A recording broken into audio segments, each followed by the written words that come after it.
Hello everyone, स्वागत है आपका मेरे YouTube channel physics solution point पर। हम लोग हिंदी मीडियम के लिए टॉपिक पढ़ा रहे हैं इंटरफ्रेंस, व्यतिकरण।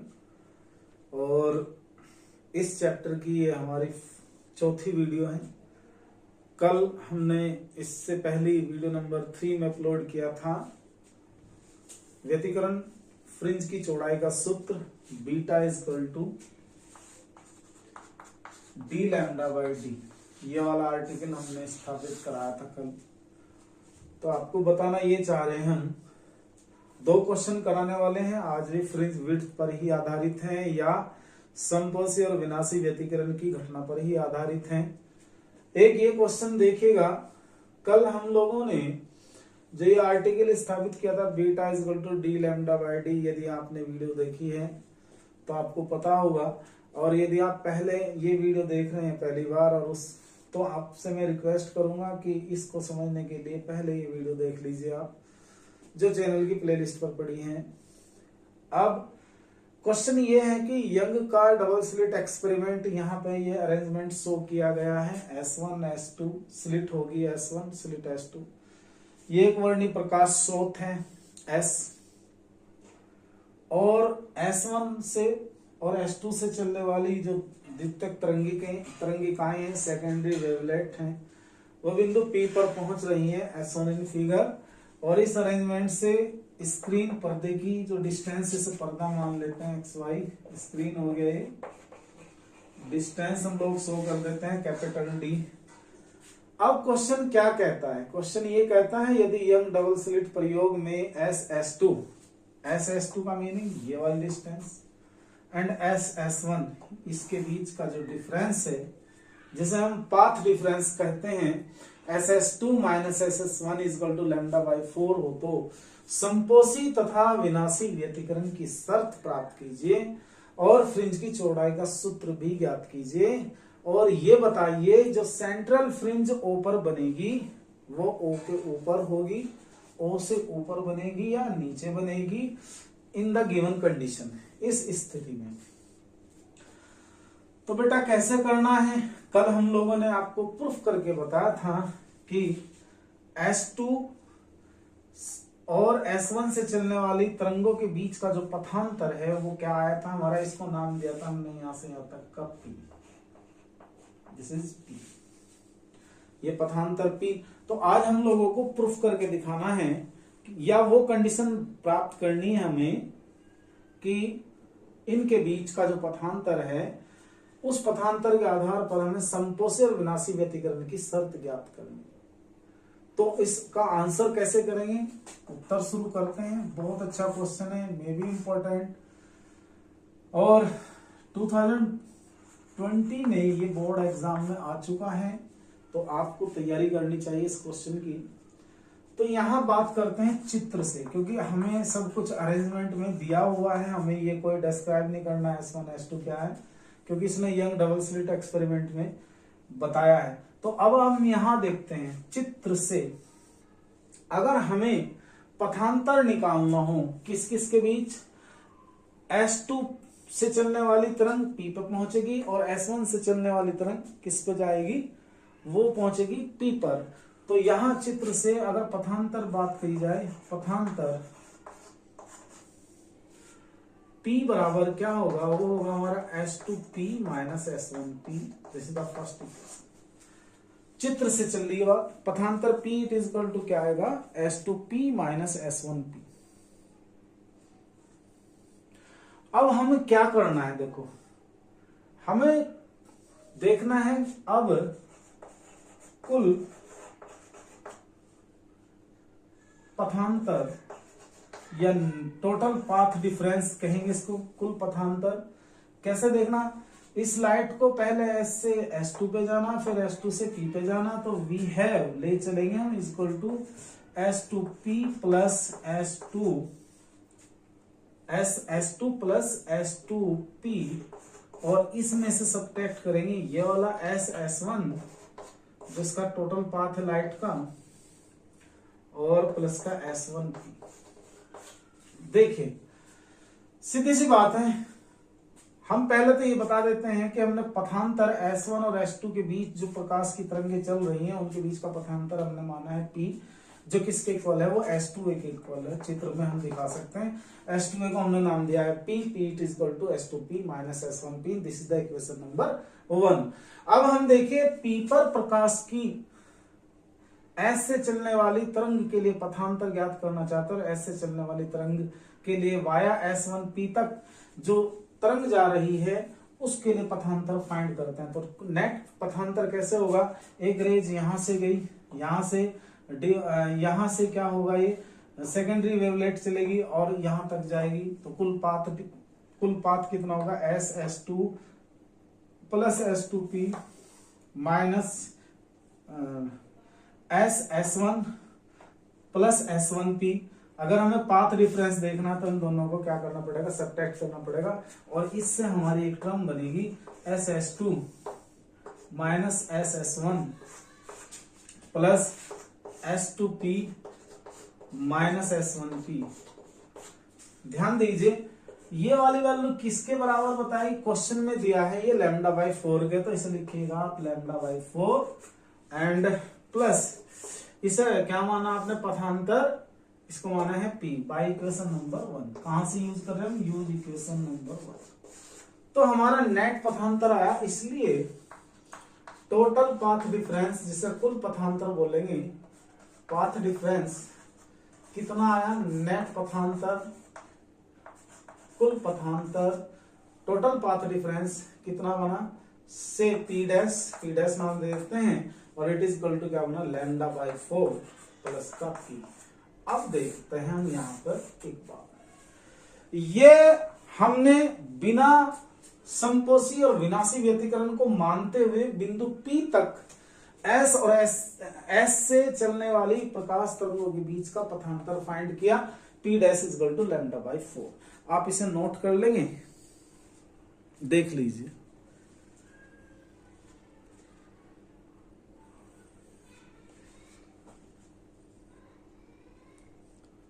अब देखिए इसमें क्वेश्चन आपका क्या है, गौर से देखिए। आपका क्वेश्चन है समपोषी और विनाशी व्यतिकरण की शर्त ज्ञात करनी है।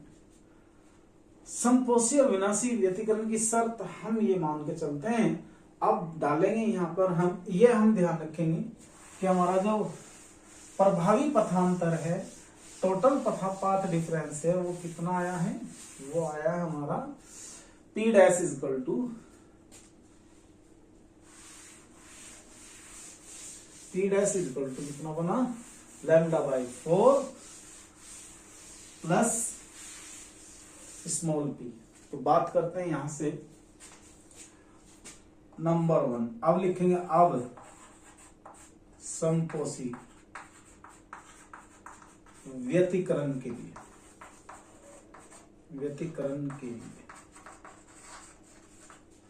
समपोषी व्यतिकरण के लिए पहला नंबर डालेंगे।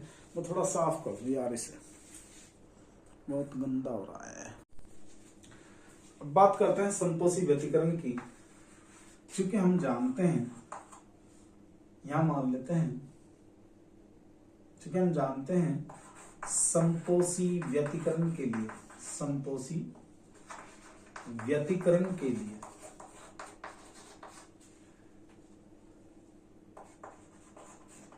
जो हमारा P डैश है, it should be equal to m lambda, जहां m आपका 0, 1, 2, 3 एंड सो ऑन, ये फ्रिंज का नंबर है। कल हम पढ़ा चुके हैं इसे। समपोषी और विनाशी व्यतिकरण की कंडीशन हमने वीडियो नंबर 1 में डाली थी। तो P dash is equal to m lambda. तो हियर P डैश कितना है, small p plus λ/4, it is equal to m lambda. P it is equal to m lambda minus λ/4, m minus 1 by 4 lambda, और P it is equal to 4m minus 1 λ/4। जो क्या है, जो समपोषी व्यतिकरण की जो संपोषी व्यतिकरण की शर्त है। और वैसे कितनी आनी है ये एम लैम्डा के इक्वल। ये तब आएगी संपोषी व्यतिकरण की शर्त जब S और S1 S से चलने वाली तरंग S1 और S2 के बीच का पथांतर कितना रखा जाए λ/4। तो ये तो है संपोषी व्यतिकरण की शर्त। आप इसे नोट कर लेंगे और इसे इक्वेशन बना देंगे कोई सी 1, इसके में जरूरत पड़ेगी बाद में। अब हम करने वाले हैं कंडीशन फॉर विनाशी व्यतिकरण। विनाशी व्यतिकरण की शर्त देखेंगे क्या बनने वाली है, इसको हटा देता हूं मैं। विनाशी व्यतिकरण के लिए हम लोगों ने पढ़ा था आपको, दो तरंगों के बीच विनाशी व्यतिकरण तभी संभव है जब उनके बीच का पाथ डिफरेंस 2m-1 λ/2 हो। 2m-1 λ/2। तो ये दूसरी कंडीशन लिखेंगे यहाँ पे नंबर 2, विनाशी व्यतिकरण के लिए। विनाशी व्यतिकरण के लिए, विनाशी व्यतिकरण के लिए तो यहाँ पर हम शुरू करेंगे। Since we know that P must be P dash equal to 2m-1 λ/2, ये हम बता चुके पहले ही। तो हम क्या करेंगे, बट P dash किसके इक्वल है λ/4 प्लस का P, it is equal to 2m-1 λ/2। तो P की वैल्यू फाइंड करनी है, P it is equal to 2m-1 λ/2 minus λ/4। एक काम करते हैं, P it is equal to 2 से मल्टीप्लाई कर λ/4 कॉमन निकाल लेंगे सब स्थानों से। तो यहां से आएगा 2m-1/2 माइनस 1/4 और ये लिया λ/, यहाँ लैम्डा हमने कॉमन निकाल लिया, ये देखिए ऐसे। इसके बाद हम इसमें भी, क्योंकि हमें तो कंडीशन निकालनी है, हमें तो P की वैल्यू निकालनी है। अब ये कैसे आनी है ये हमें खुद ही डिसाइड करना पड़ेगा। ऐसे करते हैं,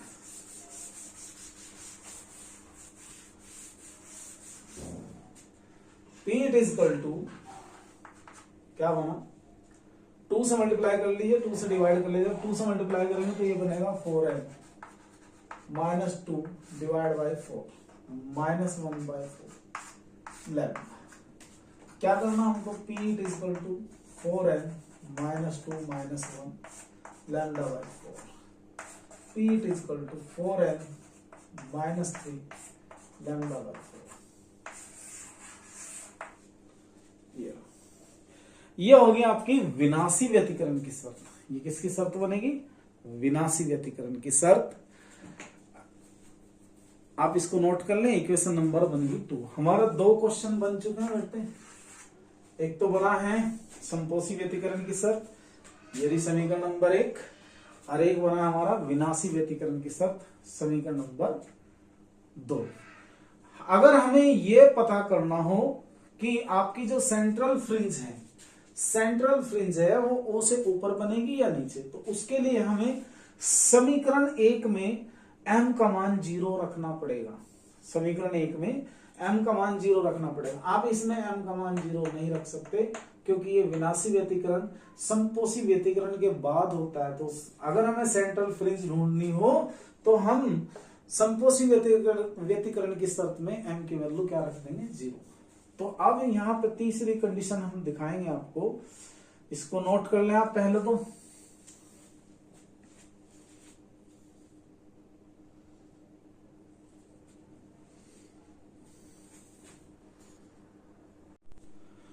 अपने टॉपिक पर आते हैं। हमारा ये टॉपिक अभी पूरा नहीं हुआ है। आपसे दिए हुए क्वेश्चन में ये पूछा हुआ है कि S2 माइनस SS1 बराबर λ/4 हो तो संपोषी और विनाशी व्यतिकरण की क्या शर्तें हैं। और साथ में ये पूछा हुआ है कि इस स्थिति में जो उसने कंडीशन दी है SS2 minus SS1 is equal to λ/4 के लिए, जो पर्दे के बिंदु O पर, जो आपने पर्दा देखा उसके पॉइंट O पर जो सेंट्रल फ्रिंज बनेगी वो हमें ये देखना कि वो O से ऊपर बनेगी या नीचे। तो हम जानते हैं केंद्र फ्रिंज के लिए, सेंट्रल फ्रिंज के लिए m क्या होना चाहिए, 0। पता है इतना तो। सेंट्रल फ्रिंज हमें कब मिलती है, जब उसका जो फ्रिंज नंबर है वो कितना रखें, 0। तो 0 रखने से हम देखते हैं P it is equal to, इस इक्वेशन में तो इससे क्या आया बेटा, λ/4। यहां बता देंगे नेगेटिव साइन यह दर्शाता है कि यहां नेगेटिव साइन यह दर्शाता है कि सेंट्रल फ्रिंज, जिसे हम केंद्रीय फ्रिंज कहते हैं, सेंट्रल फ्रिंज जिसे हम क्या बोलते हैं, केंद्रीय फ्रिंज, सेंट्रल फ्रिंज ओ से क्या होगी, नीचे बनेगी, नीचे बनेगी। एक तो ये बात। अभी हम लोगों को ये भी पता करना है, क्या पता करना है कि फ्रिंज की चौड़ाई क्या होगी, इस स्थिति में फ्रिंज की चौड़ाई क्या होगी। तो हमने पढ़ा है, यहां मानते हैं, अब हम हेडिंग डालेंगे इसमें तीसरा, फ्रिंज की चौड़ाई का सूत्र, चौड़ाई का सूत्र निकालनी हमें कैसे। देखो हम समीकरण 1 से लेते हैं, चलो समीकरण 1 से ही ले लेते हैं। समीकरण 1 से P हमारा कितना है, वो है हमारा 2m - 1 λ/4। Is that clear. यहां मान लेंगे यदि बिंदु P पर, जो हमने फिगर बनाई थी, बिंदु P पर mv दीप्त फ्रिंज का mv दीप्त फ्रिंज का केंद्रीय फ्रिंज यानी कि सेंट्रल फ्रिंज से विस्थापन, क्या नाम देते हैं उसको, xm हो, तो हम इस बात को जानते हैं, हो तो हमें इस बात का पता है कि xm क्या होगा उस स्थिति में हम जानते हैं कि पथांतर हम लोगों ने पढ़ा है, ये क्या होगा, xm × d/D। तो इस सिचुएशन में xm हमारा क्या बनेगा, PD/d। बट P हमारा क्या है, इसे हम क्या कह सकते हैं, बाई इक्वेशन 1 समीकरण 1 से P की वैल्यू हम यहां रखेंगे तो हमारा होगा xm it should B 2m - 1 d λ/4d। This is the equation number 2 क्या है, तो 3, हाँ 2 नहीं 3 लेंगे, 2 पहले ही बन चुकी थी। अब हम क्या लिखेंगे, अब m+1v फ्रिंज के लिए, तो हम यहाँ पे m+1 जब हम रखेंगे तो इसे हम यहाँ लिखेंगे m+1 replace the value of m+1 in term of 2 m+1 - 1 d λ/4d। 2 किसमें मल्टीप्लाई कर देंगे, xm+1 2m+2 - 1 d λ/4d। xm+1 2m+1 d λ/4d, ये है हमारी इक्वेशन नंबर 4। ठीक है। अब हमें चाहिए फ्रिंज की चौड़ाई। तो फ्रिंज की चौड़ाई कैसे फाइंड करते हैं, हमें बताया दो सक्सेसिव डार्क या ब्राइट फ्रिंजेस के बीच का जो डिस्टेंस है, बीच की जो सेपरेशन है, उसे क्या बोलते हैं, फ्रिंज चौड़ाई। तो इसलिए हम निकालेंगे, इसलिए बीटा, फ्रिंज की चौड़ाई बीटा, जिसे हम डब्ल्यू भी कह सकते हैं, फ्रिंज विड्थ बीटा या फ्रिंज की चौड़ाई W, it is equal to, it must be xm+1 - xm होना चाहिए मेरे दोस्त। Put the value, get the result. तो यह 2m+1 - 2m - 1 और ये बाहर आ जाएगा d λ/4d। अब यहां पे देखो, ये बना बीटा, इससे क्या बनेगा 2m+1 - 2m+1 और यहां से क्या आया है d λ/4d, ऐसे। तो 2m से तो हमारा 2m कैंसिल हो जाएगा, बचेगा हमारे साथ क्या, beta it is equal to, ये बचा हमारे पास 2 × d λ/4d और इससे beta it is equal to D lambda by 2। तो हमारा ये फ्रिंज की चौड़ाई का सूत्र बनेगा उस स्थिति में जो क्वेश्चन में कंडीशन दी है। कंडीशन ये थी कि S(S2) minus S(S1) it is equal to lambda by 4। S से चलने वाली प्रकाश तरंगों में S से S1 और S2 पर पहुंचने से पहले ही पथांतर क्या हो, लैम्डा बाय 4 हो, तो उस स्थिति में फ्रिंज की चौड़ाई बनेगी beta is equal to D lambda upon 2b। Is that clear? ये हम नोट कर लेंगे और ये हमारा आर्टिकल हो जाना चाहिए। मैं थोड़ा सा इसको दिखा देता हूं, आप इसका स्क्रीनशॉट ले लें, फिर एक क्वेश्चन और करते हैं।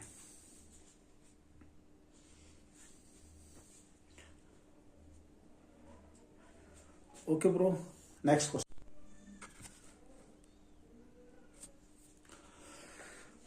आइए स्टार्ट करते हैं अनदर क्वेश्चन। मुझे लग रहा है कि ये भी बहुत अच्छा क्वेश्चन है जो आपका यंग डबल स्लिट एक्सपेरिमेंट से रिलेटेड है, और इस क्वेश्चन को कराते हैं आपको। इसमें ये बताएगा यदि young double slit experiment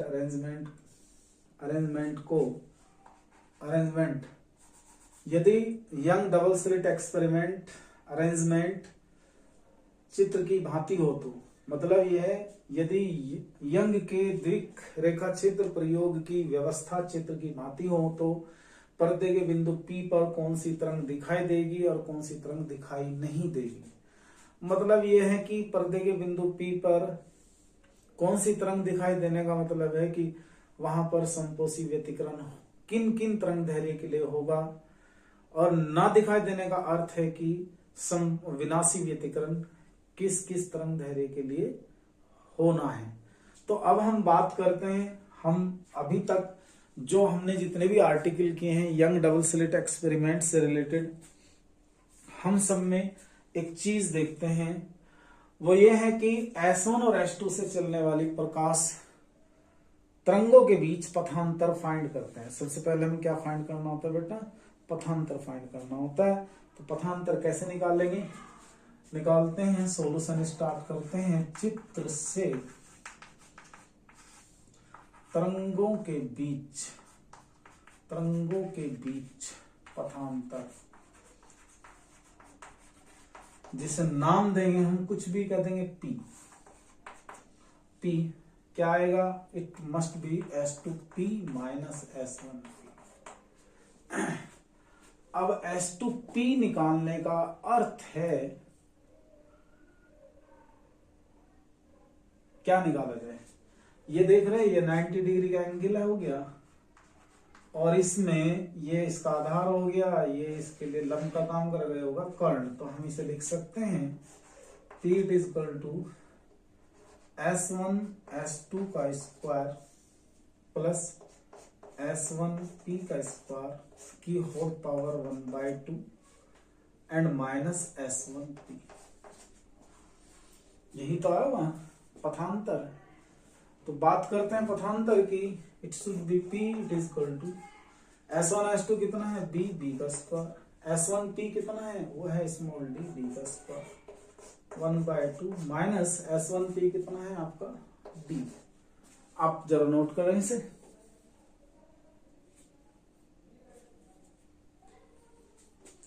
okay, थोड़ा इसमें से हम क्या करने वाले हैं,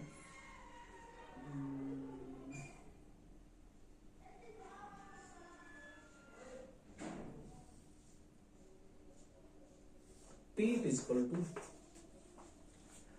हम एक काम करते हैं D निकाल लेते हैं बाहर। D जैसे हम बाहर निकाल लेंगे तो ये टर्म क्या बनेगी 1 plus B square upon D square की होल पावर 1/2 माइनस D। आपने बायनोमियल एक्सपेंशन पढ़ा होगा द्विपद पर में, if x is very small then this equation can be written as 1 plus nx।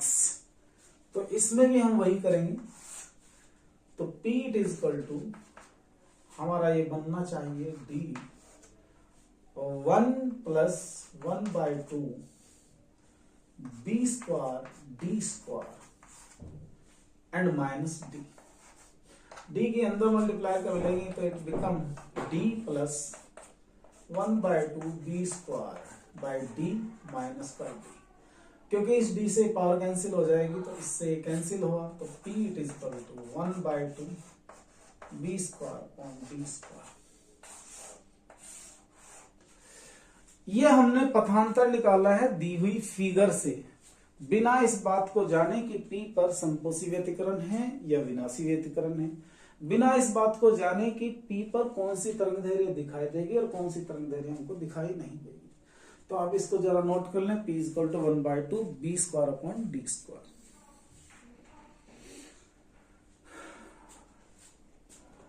d square नहीं आना है, अरे देखो d रहना बेटे, इस d से तो d कैंसिल हो गया। अब हमें आगे बढ़ना चाहिए। अब हम now we will find the condition for समपोषी व्यतिकरण।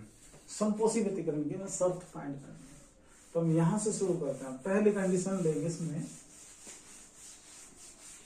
जो फ्रिंज हमको दिखाई दे रही है उसको बोलेंगे समपोषी व्यतिकरण। समपोषी व्यतिकरण की कंडीशन लगा देंगे इसमें। तो यहां लिखेंगे नंबर 1, अब mth द्वित फ्रिंज के लिए, द्वित फ्रिंज के लिए, mth द्वित फ्रिंज के लिए या समपोषी व्यतिकरण के लिए,